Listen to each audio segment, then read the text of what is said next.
पहला पाठ नबी ईसायाह का ग्रंथ अध्याय 6 पद संख्या 1 से 8। राजा उजिया के देहांत के वर्ष मैंने प्रभु को एक ऊंचे सिंहासन पर बैठा हुआ देखा। उसके वस्त्र का पल्ला मंदिर का पूरा फर्श ढक रहा था। उसके ऊपर सेराफम विराजमान थे।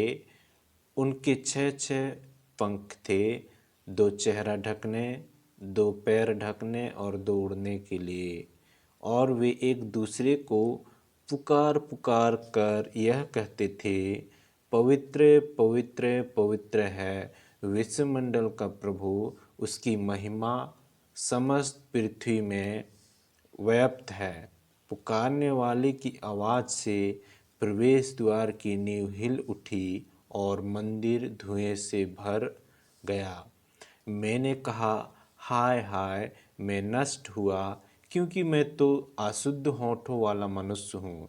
अशुद्ध होठों वाले मनुष्य के बीच रहता हूँ। मैंने विश्वमंडल के प्रभु राजाधिराज को अपनी आँखों से देखा है। एक सेराफीम उड़कर मेरे पास आया। उसके हाथ में एक अंगार था, जिसे उसने चिमटे से वेदी पर ले लिया था। उससे मेरा मुंह छूकर उसने कहा, देखिए, अंगार ने आपके होठों का स्पर्श किया है। आपका पाप दूर हो गया और उसका अधर्म मिट गया है। तब मुझे प्रभु की वाणी यह कहते हुए सुनाई पड़ी, मैं किसे भेजूं? हमारा संदेश वाहक कौन होगा? और मैंने उत्तर दिया, मैं प्रस्तुत हूँ, मुझको भेज। यह प्रभु की वाणी है। ईश्वर को धन्यवाद। दूसरा पाठ कुरिन्थियों के नाम पत्र अध्याय 15 पद संख्या 1 से 11। भाइयों, मैं आप लोगों को उस सुसमाचार का स्मरण दिलाना चाहता हूँ, जिसका प्रचार मैंने आपके बीच किया, जिससे आपने ग्रहण किया, जिसमें आप दृढ़ बने हुए हैं। और यदि आप उसे उसी रूप में बनाए रखेंगे जिस रूप में मैंने उसे आपको सुनाया, तो उसके द्वारा आपको मुक्ति मिलेगी। नहीं तो आपका विश्वास व्यर्थ होगा। मैंने आप लोगों को मुख्य रूप से वही शिक्षा सुनाई जो मुझे मिली थी, और वह इस प्रकार है, मसीह हमारे पापों के प्रायश्चित के लिए मरे, जैसा कि धर्म ग्रंथ में लिखा है। वह कब्र में रखे गए और तीसरे दिन जी उठे, जैसा कि धर्म ग्रंथ में लिखा है। वह कैफस को और बाद में 12 को दिखाई दिए। फिर वह एक ही समय 500 से अधिक भाइयों को दिखाई दिए। उनमें से अधिकांश आज भी जीवित हैं, यद्यपि कुछ मर गए हैं। बाद में याकूब को और फिर सब प्रेरितों को दिखाई दिए। सबों के बाद वह मुझे भी मानो ठीक समय से पीछे जन्मे को दिखाई दिए। मैंने प्रेरितों में से छोटा हूँ। सच पूछे तो मैं प्रेरित कहलाने योग्य भी नहीं, क्योंकि मैंने ईश्वर की कलीसिया पर अत्याचार किया है। मैंने जो कुछ भी हूँ ईश्वर की कृपा से हूँ, और मुझे उससे जो कृपा मिली वह व्यर्थ नहीं हुई।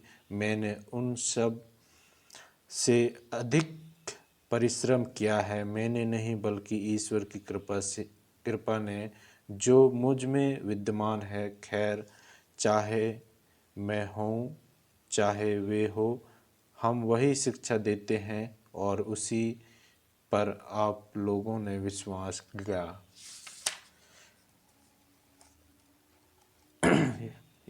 यह प्रभु की वाणी है। ईश्वर को धन्यवाद। सुसमाचार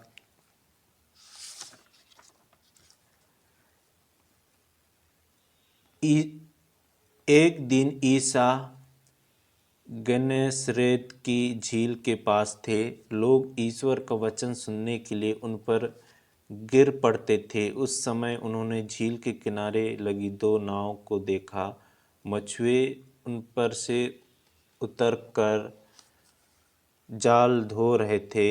ईसा ने सिमोन की नाव पर सवार होकर उसे किनारे से कुछ दूर ले चलने के लिए कहा। ईसा के इसके बाद वे नाव पर बैठे हुए जनता को शिक्षा देते रहे।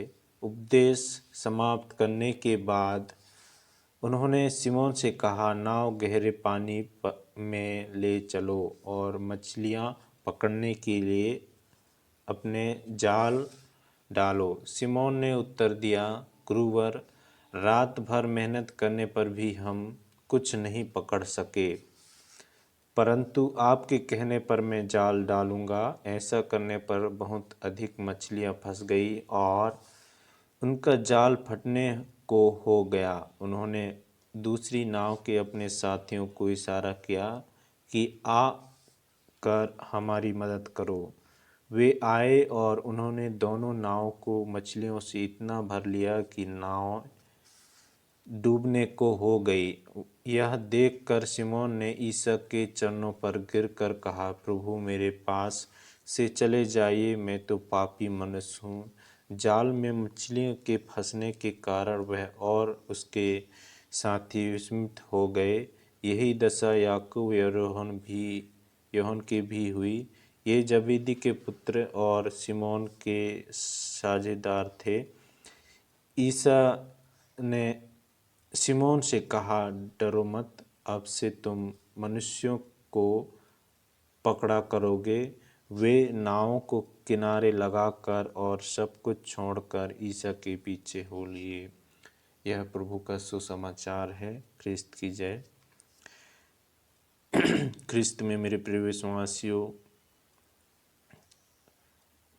आज हम प्रभु के वचन के द्वारा हम पुराने व्यवस्था में ईश्वर ने ऐसे लोगों को चुना था जो लोगों की दृष्टि में तुच्छ थे। अब्राहम एक बूढ़े को असंख्य संतति का दिलासा, दाऊद को राजा चुनना जो सबसे छोटा लड़का था। इस तरह ईश्वर जो चाहता था वही करता था। इन सभी चुनाव में सबसे खास बात यह थी कि उन्होंने जितनों को चुना वे बहुत ही साहसी थे।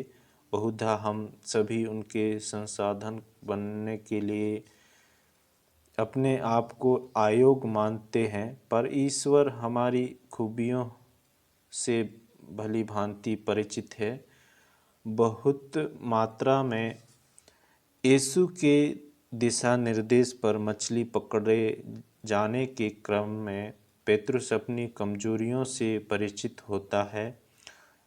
उसे ऐसा लगता है कि ईश्वर की ऐसी कृपा के लिए वह हकदार नहीं है, पर वह बाद में यह जान पाता है कि यीशु उनसे प्रेम करते हैं तथा उनकी कमजोरियों के बावजूद उनके लिए एक बड़ा उद्देश्य है। उन्हें लोगों की देख रेख की जिम्मेदारी सौंपी गई है। इसी तरह ईश्वर का मकसद हमारी योग्यता पर निर्भर नहीं करता। ईश्वर हमारी योग्यता का इंतजार नहीं करता है। वास्तविकता तो यह है कि अपने कमजोरियों या अयोग्यता की जानकारी ही ईश्वर के लिए अपना द्वार खोल देता है। तो आइए आज के इन सुंदर वचनों को हम अपने जीवन में मनन चिंतन करें और उन वचनों के अनुसार अब चलने की कोशिश करें। प्रभु हमें अपने वचनों के द्वारा हमें बार बार हमें प्रोत्साहित करते हैं, हमें शिक्षा देते रहते हैं। हमें हर संडे हमें